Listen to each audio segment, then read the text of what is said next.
Jésus déclara, « Ce ne sont pas les gens bien portants qui ont besoin du médecin, mais les malades. Je ne suis pas venu appeler les justes, mais les pécheurs. »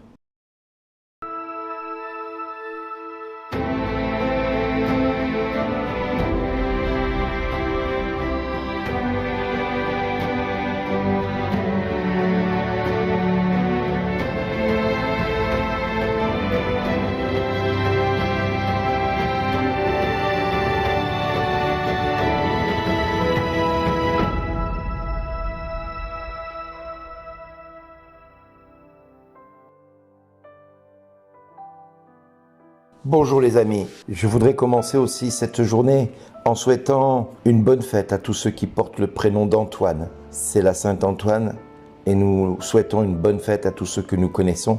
Et je vous invite à prier pour Antoine, pour qui chaque jour est un jour nouveau mais un jour douloureux à vivre. Donc merci de le porter dans votre prière aujourd'hui. Amen. J'aimerais commencer ces 7 minutes en vous posant une question.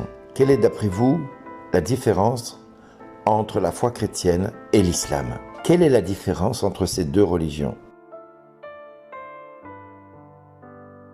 Eh bien, j'ai envie de dire que dans le second, l'islam, il y a une religion qui veut à tout prix convertir l'autre de force. Il n'y a pas cette liberté de suivre Dieu, parce que si nous ne suivons pas Dieu, qui est Allah, ce Dieu Allah, eh bien, nous subissons la colère de ce Allah. En clair, c'est soit tu te convertis et Dieu te fait potentiellement miséricorde, soit tu ne te convertis pas et Allah va te châtier, va te punir et tu es appelé à périr même par la main des hommes. Et en tout cas, c'est ce que l'islam enseigne à longueur des pages. La miséricorde de Dieu est peu présente dans l'islam et dans le Coran. Tandis que la foi chrétienne, Jésus nous laisse le libre arbitre de choisir son nom, sa personne, qui il est. Il nous invite à le rejoindre. Il n'y a pas d'obligation. Il n'y a aucune obligation à suivre Jésus. Même si au long des siècles, l'Église a eu tendance à faire un peu ce que l'islam fait aujourd'hui, d'essayer de convaincre par la force ceux qui refusaient de croire. Ils l'ont fait à travers la conquête espagnole au niveau de tout ce qui était des pays d'Amérique. Et c'est vrai que c'était ou tu te convertis ou tu péris par l'épée. C'était pas du tout ce que le Christ nous avait enseigné. Du reste, nous le voyons dans cet évangile. Jésus dit 2 mots à Lévi, Matthieu, « Suis-moi ». Et lui, laissant tout, se mit à suivre Jésus. 2 mots pour changer la vie de cet homme. Oui, 2 mots, « Suis-moi ». Et c'est ce qu'il nous demande à chacun de nous. « Suis-moi ». Allons-nous répondre de la même manière que Matthieu, ou que Lévi, puisque c'était son second nom, c'était le nom dans lequel il était connu, puisque c'était le fils d'Alphée. Matthieu était un homme qui était promis à une carrière plus que prometteuse, plus que envieuse par beaucoup de personnes de l'époque. Il était collecteur d'impôts, reconnu par les Romains, craint par les Juifs, et au niveau financier, il manquait de rien. Et c'était pourtant là où Jésus est venu le chercher, dans un avenir pour lequel il n'avait nul besoin de vouloir changer d'orientation de vie, parce que tout était en devenir beau et enviable par beaucoup de monde. Il était tellement devenu riche qu'il n'a pas hésité à offrir un banquet.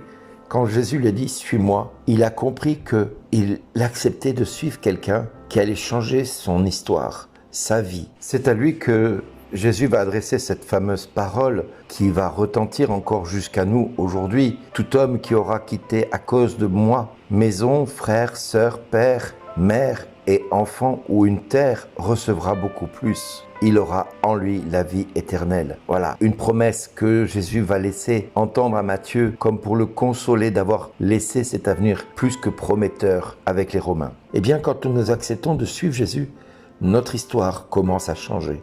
Notre vie commence à changer. Alors certes, il y a des petites choses qui ne vont pas aller forcément au début. Et c'est ce qu'on appelle le début de la conversion. Dieu va mettre le doigt sur toute une sorte de points et de choses que nous mettons au quotidien dans nos vies qui ne sont pas conformes à sa volonté.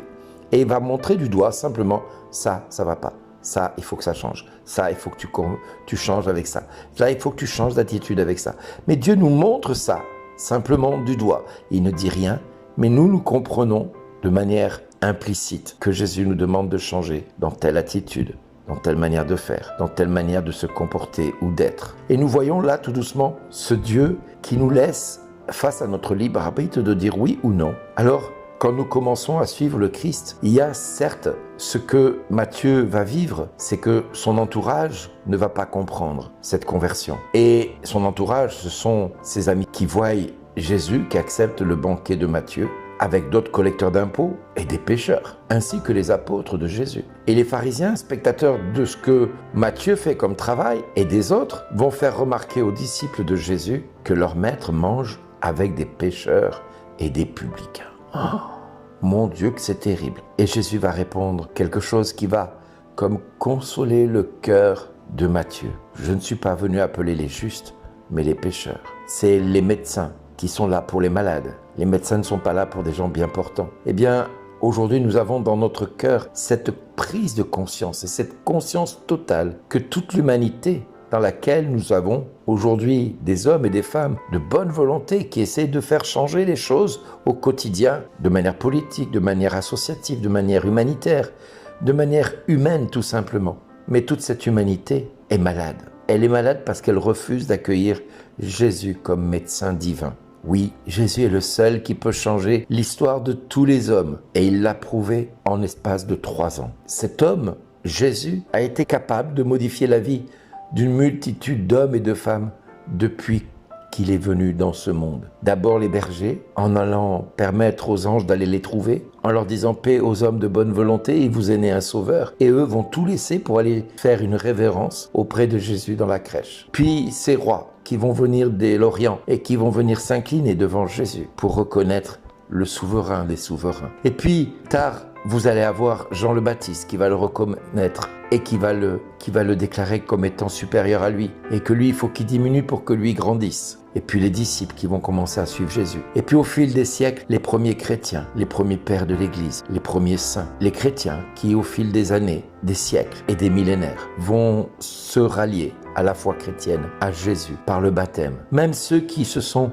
séparés de l'Église catholique et qui aujourd'hui sont dans une foi chrétienne totale, sont aussi en recherche du Christ. Même eux ont compris que le Christ pouvait changer leur vie. Et l'humanité tout entière aujourd'hui cherche un sens à sa vie. Alors, avec cette humanité qui a besoin de Dieu, mettons-nous en marche pour suivre Jésus et répondons à ces 2 mots que Jésus nous lance ce matin. Suis-moi. Et ensemble disons, ô mon Dieu, aie pitié de moi. Je ne te cache plus mes plaies. Je ne te refuse plus dans ma vie. Je ne te rejette plus. Je t'accepte aujourd'hui comme mon Seigneur et mon Dieu. Toi, tu es le médecin de mon âme, moi qui suis si malade. Toi dont mon âme a tant besoin dès ce matin. Toi, tu es si miséricordieux avec moi. Et moi, je suis si misérable. Oui, nous sommes tous privés de ta gloire, Seigneur. Mais si nous sommes tous privés de ta gloire, parce que nous avons tous péché, nous savons que par ta miséricorde, nous sommes tous appelés à te suivre et à te dire « Mon Seigneur et mon Dieu ». Alors, Seigneur, viens nous dire ce matin à chacun de nous dans notre cœur, dans notre vie, dans notre situation actuelle, « Suis-moi ». Viens nous dire ces 2 mots dont nous avons besoin d'entendre pour faire comme Matthieu, comme Simon, comme André, comme Jacques, comme Jean et comme tous les apôtres qui ont accepté d'entendre ces 2 mots « Suis-moi ». Seigneur, viens nous les adresser ce matin pour que nous puissions te répondre à notre tour, mon Seigneur et mon Dieu. Vers qui pourrais-je aller? Tu as les paroles de la vie éternelle. Amen. Merci d'exister.